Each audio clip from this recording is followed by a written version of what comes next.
저는 그 타워크레인 붕괴 사고 관련해서 원청업체 책임 어떻게 물을 수 있는가, 또 타워크레인 붕괴 사고를 원청의 책임을 묻지 아니하고 재발 방지가 과연 가능한가,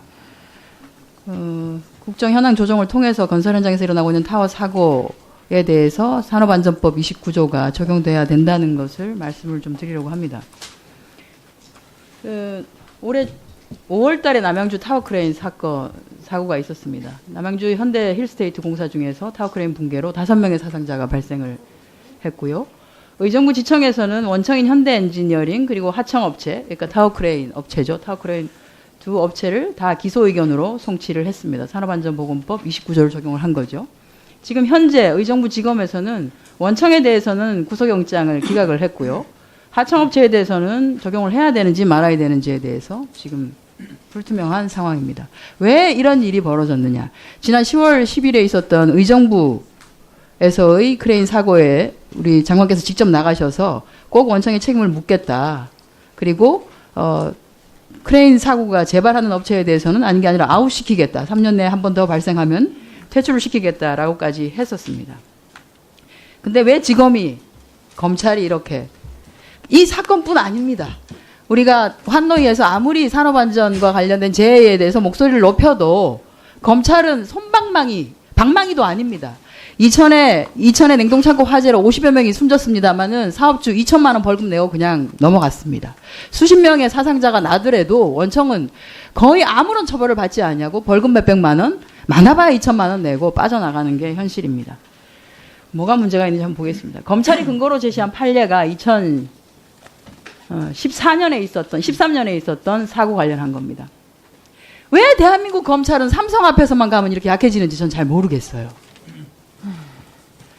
삼성전자 R&D 센터 건설 과정에서 타워크레인이 붕괴돼서 운전자가 사망했습니다. 서울청에서는 원칙대로 했습니다. 원청인 삼성물산과 하청업체를 기소 의견으로 송치를 했습니다. 중앙지검은 원청은 빼버리고 하청업체만 기소 의견으로 했습니다. 자, 1심에 갔습니다. 1심에서는 산업법 제29조의 적용 대상은 원청이다. 그래서 건설 현장에는 안전보건 총괄 책임자라고 하는 것이 있다. 그 현장에 대해서 전체적으로 총괄하고 조정하고 하는 역할이 원청에 있기 때문에 원청이 책임을 져야 한다라고, 하청은 무죄다라고 1심에서 했습니다. 이 정도 되면 사실은 이제 검찰에서 소장을 변경하는 게 맞습니다. 원청에 대한 책임을 물려야 되죠. 그러지 않았습니다.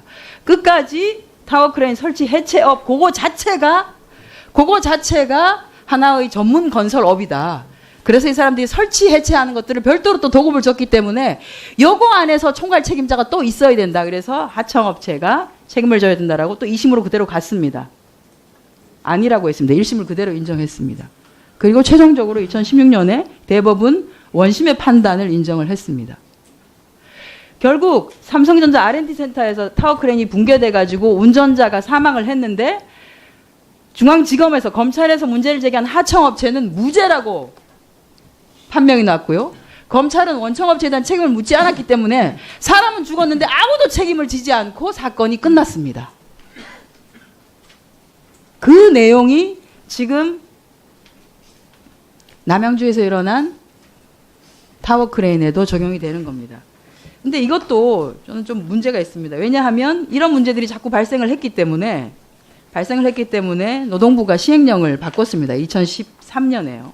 2013년에 바꿔서 2013년 8월 6일 날 산업안전보건법 시행령이 개정돼서 산업안전보건법 제29조에 적용을 받는 사업장이 건설업 및 29조 각 호의 사업에서 사무직에 종사하는 근로자만을 사용하는 사업을 제외한 모든 사업이 다 포함되어 있습니다. 그러니까 지금은 그냥 건설업 내에서 타워크레인을 임대를 주든 도급을 주든 상관이 없이 그거 자체가 사실은 무의미해졌습니다. 원청에 대한 책임을 물을 수 있게 되는 것이죠.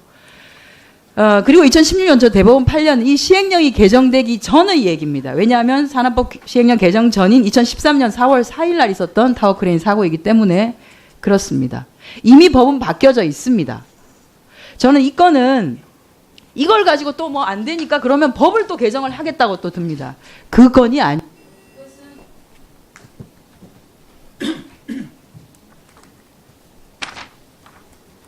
이것은 사고가 났을 때 위험의 외주화를 막겠다. 사고가 났을 때 원청의 책임을 묻겠다라고 하는 문재인 정부의 기조에도 맞지 않습니다. 국정 현안 조정을 통해서 실질적으로 법무부나 검찰에서 어떤 방식으로 수사를 지휘하는지에 대한 거의 조정이 필요한 내용입니다.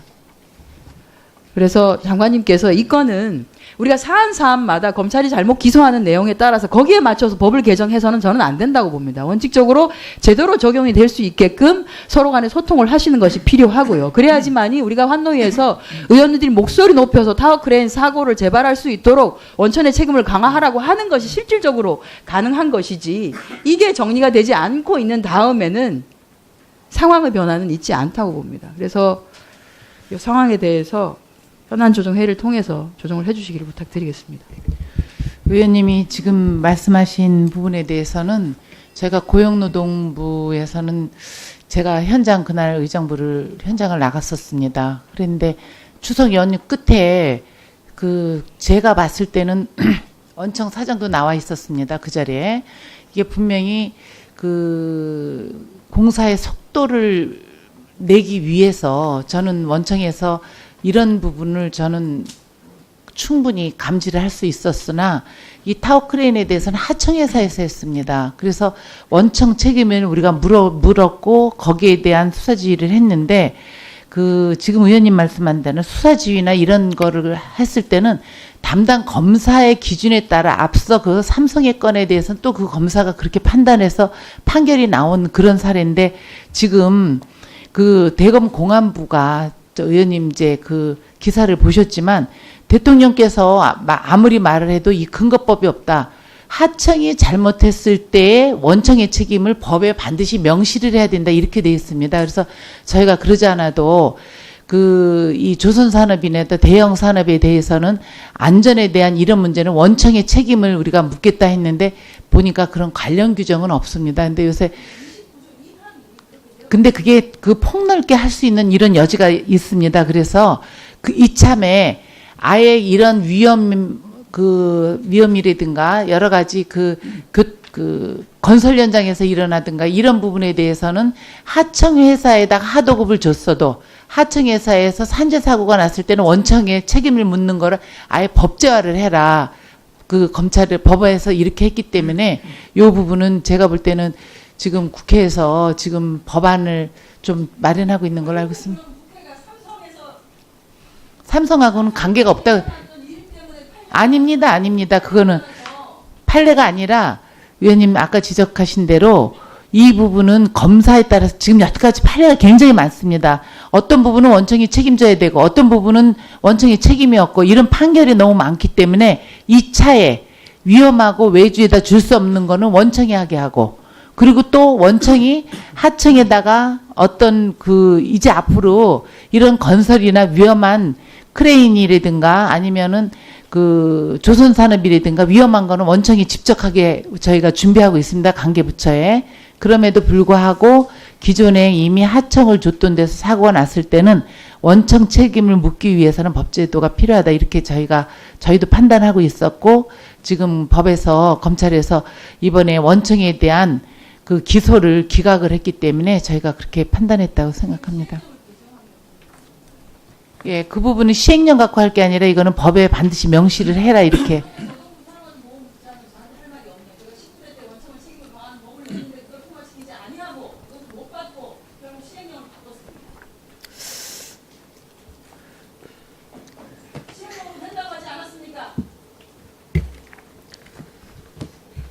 한정혜 의원님 수고하셨습니다.